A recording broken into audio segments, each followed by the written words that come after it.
Hey guys, it's Peter, and welcome to my channel, Peter Likes Books. Okay, so I was going through and I was kind of rearranging my books today, and I was looking at the books that I was looking at the looks. She's a looker. Do you guys remember that movie, Looker? I love that movie. Anyway, I was looking through my books that I had to return to the library, of which there are many that I haven't even started.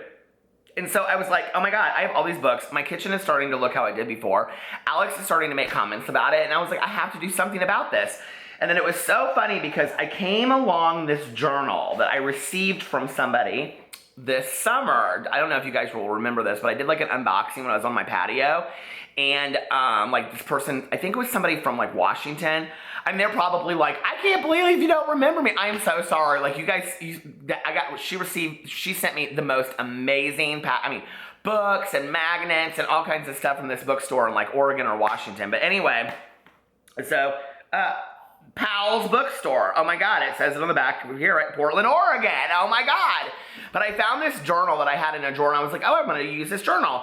And on it, if you guys remember, which you're like, Peter, that was like so many months ago. Of course, we don't remember that. It says, Readadultry, the act of being unfaithful to one book by reading another concurrently, okay? Well, if that's what Readadultry is, then I am like the most unloyal, unfaithful, full of infidelity to the booktube community and to my books in general, right? Because this would be applying to books. And so I was like, that is so funny because actually I was going to use this book to write down all of the books I was going to read, like Goodreads, but because I want to just keep notebooks for things. But guess what? I never did. I haven't even used this yet. And on the back here are notes, 4 lines of notes. I mean, you have a whole notebook, but then on the back you have 4 lines of notes. That doesn't even make any sense, right? But I thought, okay, well, I'm just going to show y'all what I'm reading right now. I'm reading so much. You guys, this is ridiculous, okay? So let me just show you up in the cabinet with this notebook, because you know I take the covers of books off. I also had The Great American Whatever by Tim Federal, which I actually was doing as a buddy reads with Rob at Books and Bob's like 2-3 months ago, and he told me he didn't even like the book, so he didn't finish it, or I shouldn't finish it. So I didn't finish it, and it's over there, and I probably will at some point. And then you guys know I was trudging through the swampland of Summer Days and Nights, edited by Stephanie Perkins all summer, never finished it, and now the Christmas one will probably be coming out. She's still over there on my bookshelf. And then right now I am reading If I Was Your Girl, and I'm reading it with Philippe at the YA Reader, and you guys, I'm like literally like, let's see, 11 chapters in. This book is phenomenal! Oh my God. I wish, here I'll hold it up so you guys can see. If I Was Your Girl by Meredith Rousseau. I wish I had bought this book a long time ago. Like, it is so good, and I passed it up at the bookstore so many times. And if you're not even interested in, listen, if you're not interested in LGBT issues, which you should be, but even if you're not, it is such a great book. And it's so educational as well on the dangers that trans people suffer. And it's just, it is heart-wrenching. And I'm going to tell you right now, Philippe just sent me a message and he was like, wait till you see the characters that are getting ready to come. He goes, it gets even better. So I love this book. I mean, it's like so far now, like 5+ stars. I'm like in love with this girl, Amanda, who's the main character. So anyway, that's that. And then I have The Chemist by Stephanie Meyer, which I thought would be a really fun December read. And I literally started it and I got like 15 pages into it while I was laying in bed one night, and then I fell asleep, not because of the book, because the book was really good so far, the 15 pages that I read. And then I just never picked it up again. And I was going to take it out of town that weekend when we went to French Lick, Indiana for my aunt and uncle's 50th anniversary, and guess what? I didn't pick up a book the whole weekend. I took 3 books. I didn't open a book, not one. I was gambling in the casino and drinking fountain pops at the bar and hanging out with my family. I was not about reading that weekend, which, oh my Lord, I'm breaking things, which is so crazy because you think I would be, but I didn't. But anyway, I mean, doesn't it look good with my hair too? I mean, it's like basically the color of my hair. That would be such a good makeup guru, like, look at that. Anyway, who'd care? And then I'm like an hour out of being done with Ransom Riggs Home from Peculiar Well, listen, anyway, it doesn't matter. I know what a peregrine is now, and I know why they call this book Miss Peregrine's Home for Peculiar Children, and that's all that really matters, right? And I'm really kind of bored with the mystery of all of it, so I just really need it to get over. And I don't even know that I'm going to do the next one, Library of Souls. And everybody's like, well, it's so much better when you, like, read the book and look through the pictures. I look through the pictures as I go. And whenever I get done and I come home, I'm like, and I've listened to like a half an hour of it, I come home and I read the pictures. They don't make it any better for me. I don't dislike this book. A lot of people misunderstood that. Like, I don't dislike it. I don't think it's horrible, but like, I really expected a lot from this book. And maybe that's the problem. Like, I mean, I really expected a lot from a book. Like, I really can't think of a book, honestly, that like I was so excited to read and really lived up to my expectations. You know, maybe Dante, or Aristotle and Dante discover the secrets of the universe, but I'll tell you, as much as I love that book, it even lulled in areas, right? I'm trying to think of a book. I should go through, I wish I had my phone. Oh, I do. I'll go through my Audible and I'll tell you guys.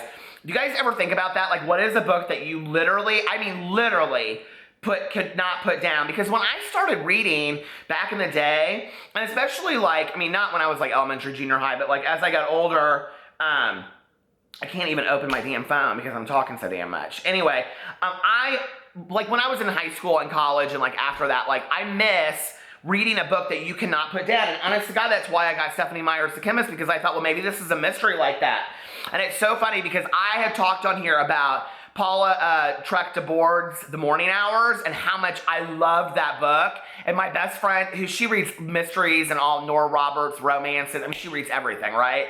And she was like, oh my God, that book you recommended to me, she goes, that's like hands down one of the best books I've ever read. And I was like, what book are you talking about? And she was like, The Morning Hours. I was like, oh my God, that's so funny that you love that. She goes, it's so good. So The Morning Hours is definitely one of them. A lot of people did not like Blake Crouch's Dark Matter or Sylvain Neuvel's Sleeping Giants. To me, those were two of the best books of the year and two of the best books that I have ever read in my life. Like, I couldn't put them down. But I do think that a lot of times it has to do with the difference between listening to a book on Audible and listening. Oh, Ready Player One. Like, I just came upon it. Hands down, Ready Player One. Best book I've read of 2016. Listen, I am throwing out names left and right, so you better get ready because I'm doing a video in a week, and I'm going to call it The Best Books I've Read in 2016. And I'm going to do it every year from now on in the second week of December, so people can go buy all their kindling, all their children, their books for whatever. And while you're doing that, don't forget, I have a book out called The Before, Now, and After That, available on Amazon, Barnes & Noble, and Audible, and anywhere that you can purchase a book. Okay, don't go on eBay and pay $89 for it. That's stupid. This book is only $14, okay? And look at that handsome author on the back. It's a great book. It's really, really good. Get it? It's better than this shit. No, I mean, it's not really. I mean, maybe, I don't know. But anyway, I'm like throwing out all these titles of books. I can tell you what it wouldn't be is The Woman in Cabin 10. Don't buy that book. That book was ratchet. I hated that book. Okay, but anyway, let's get back to all this. So then listen, this is going to be my Christmas time book, my Christmassy time book. I am still on Harry Potter and the Chamber of Secrets, like months later, right? And I am like, look, my little bookmark. I am like still on The Whomping Willow. I'm on page 65. You guys, these books are kind of yawn for me. I mean, really, like, I know, like, please don't everybody's unsubscribe to me because I said I hated Harry Potter. Oh, by the way, could you please make sure that you're subscribed to my channel? There are, like, all of a sudden, like, this whole unsubscribe thing was hitting my other channel, but now it's hitting my BookTube channel. Like, I had, like, 5 people last night send me tweets, and they were like, I was unsubscribed to your channel, and I didn't even know it. So can you please make sure that you're subscribed to my channel? And if you did get unsubscribed to my channel, could you, I'm going to put a link underneath for this, like, form that you can fill out. It takes 2 seconds. Honest to God, it will help YouTube because they're trying to identify what the problem is. So, yeah, I'd love to get these Harry Potter books done. I don't know when that's going to happen.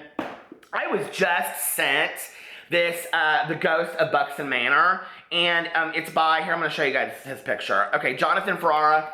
Isn't he cute? And he and his husband have a YouTube channel called Husband to Husband. Is that what it's called? Husband and Husband.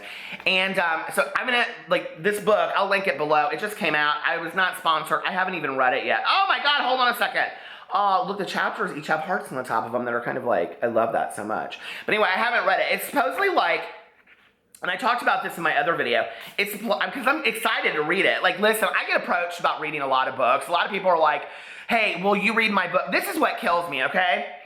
I do BookTube because I like to talk about the books that I like to read, and then people will be like, hey, like I've sent out a lot of my copies of my book to reviewers, okay, to read, and that's just kind of the gig. When you're an author, you buy a lot of your own books and you send them out to people. But people contact me all the time, and they're like, would you please read my book and review it? And I'm like, what's your book about? And so then they like link it and I look at it and I'm like, if it's a book that I think that I would read, like if I was standing in the bookstore and I would buy it, I'm like, yeah, absolutely. And if I'm not, then I'm real honest with them and I'm like, look, this is not something I would read. Okay, like for example, I get a lot of people that ask me about middle grade books. I don't know why. And I'm like, no, but here, you should contact Richard at Books and Bullshit. Like I always like throw out a name of somebody that I think would do it, or like Connor O'Brien or somebody like that, you know, of people that I think, like if it's more like literary fiction, something that I wouldn't probably read, I'm like, go ask Adam at Memento Mori. I mean, he reads that kind of stuff. So, I mean, I think that there are enough of us to go around that we don't have to read all the books and review them. But this is what's interesting to me, is when people are like, yeah, here it is, go buy it on Amazon. What? No, girl. Like if you want me to review your book, you send me a copy of your book. And I don't read PDF forms, okay? I just don't. That's not a reading experience that I enjoy. I don't know who does, but I feel like I'm in a business meeting. So when people are like, can I send you the PDF form? No, you can't. I'm sorry. You can put it together in a book like everybody else does, and you can mail out copies, and you can buy copies of your book. It's called marketing. That's what you have to do. And I'm sorry for people that think that that's shitty that I'm saying that, but that's just the truth of how the publishing industry works. Whether you self-publish, which I didn't, but I still have to buy my books at a percentage rate. I was given so many at the beginning, and then I have to buy every one after that. So it is what it is. I mean, I wrote a book. I want people to enjoy it. So if I wrote a book, and who would I ask to read it? I mean, I've asked some people to read it on BookTube, and I've sent it to some people on BookTube. So, yeah, it is what it is. But anyway, okay, then the next thing I am reading, and I love these, and then I kind of was like real bored with them real quick, was the Spiderwick.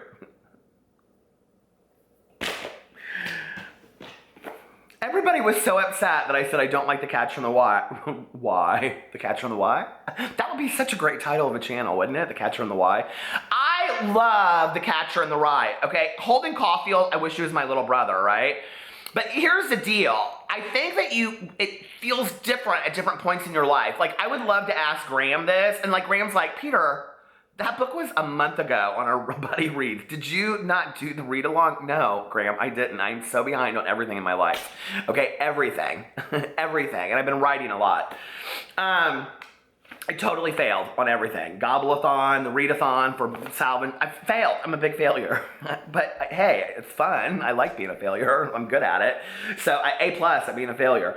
But anyway, so I think it's like when you read it at different points in your life, it feels different. And I'm honestly, okay, I'm just going to take the bookmark out of it because I don't think this is the time for me to read it. I just really don't. It's really bringing me down. And it's like, I don't know, like when I'm reading it, I'm very critical of it. And I'm very critical of Holden, and I don't want to be that way. So the next book is Shane Dawson's It Gets Worse, collection of essays. I mean, I haven't really read a whole lot of it yet. I haven't even looked through it. He's got some artwork in here and stuff like that. I mean, Shane and I are friends, so I'm excited about reading it. He's got some very cool artwork in here. I don't know if he did this or not, but this is his second book, so I love essay books. Now, you know, Hannah Hart just came out with a book. I think it's called, I don't know, I'm Tyler Oakley's best friend because he's the one that's pumping it. I hate that so much. Listen, and I'm going to tell you something else right now. All of these people are talking about how Joey Graceffa is the greatest writer in the world because of that Children of Eden. Listen, you heard it here you heard it here first. The book's ghostwritten. Did you guys not know that? Go look at the front of the book, okay? It says by Joey Graceffa and somebody else's name. He didn't write the book. He came up with the ideas for the book. I could sit around all day long and go, well, let me think of a magical world. I think it would be purple. And then there'd be lots of sparkles and glitter and then gummy worms. And then over here you have this amazing writer and they're just like writing like crazy. Who couldn't put out a bestseller like that? I mean, and you guys, that's not fair in the fictional world. I have huge issues with that, okay? As a writer, I have huge issues with that. That he would, allegedly, the book is ghostwritten, okay? But there's somebody else's name on there. And all of these YouTubers now, like Zoella and all those people, what they do is They write these books. They have a team of people that help them put these ideas together and write this book. Well, what about us that like have to sit down and put the hard work into it? There are so many booktubers out there. Christine, I saw her writing her whole book last year. Crystal, the bookworm, she just finished a book. I mean, a lot of us sit down and write books. And that's bullshit that some huge YouTuber, we're not talking about a nonfiction memoir. I don't have any issues with that, okay? I'm talking about a work of fiction, right? That's like a fashion designer putting out a line of clothes that they didn't design and standing out in front and going, these are my clothes, okay? There's no artistic integrity there. What is that? Like, I have a huge issue with that. I have an issue with the fact that that book is in bookstores and that we, like a lot of us cannot get into bookstores, but they're in bookstores, right? And I think as a booktube community, we should have a huge issue with that. The fact that that book is getting a lot of positive reviews from booktubers really bothers me, okay? I mean, we have to have some integrity in the booktube community about the fact that if somebody didn't write a book and is attaching their name from it and going on the bestseller list just because of who they are, that's horseshit, you guys. I'm sorry. Like, I have huge issues with that. Next, I'm reading Helter Skelter. It's obviously getting to my head. Get it? And then Cinder, which I bought on Audible, and I'm going to finish it, and then Maddie and I are going to do a Christmas holiday, whatever. Cinder, I can't wait. I'm like already like 100 pages into it, so whatever. But we're going to do our video this month, because I know she's off for a break and all that kind of stuff. So anyway, what are you guys reading? Are you reading 50 books at the same time like me? I hope not. I can scroll over it, and if you did, then guess what? You're a Readadultrer. I love that so much. Anyway, guys, how are you doing? What are you reading for the month of December? I am so excited for Cramathon and for Booktubeathon, the December version. So anyway, yeah, follow me on all my social media. It's listed below. And if you've been unsubscribed to my channel unknowingly, please subscribe again and fill out the form below. It would mean the world to me. I love you guys. Bye.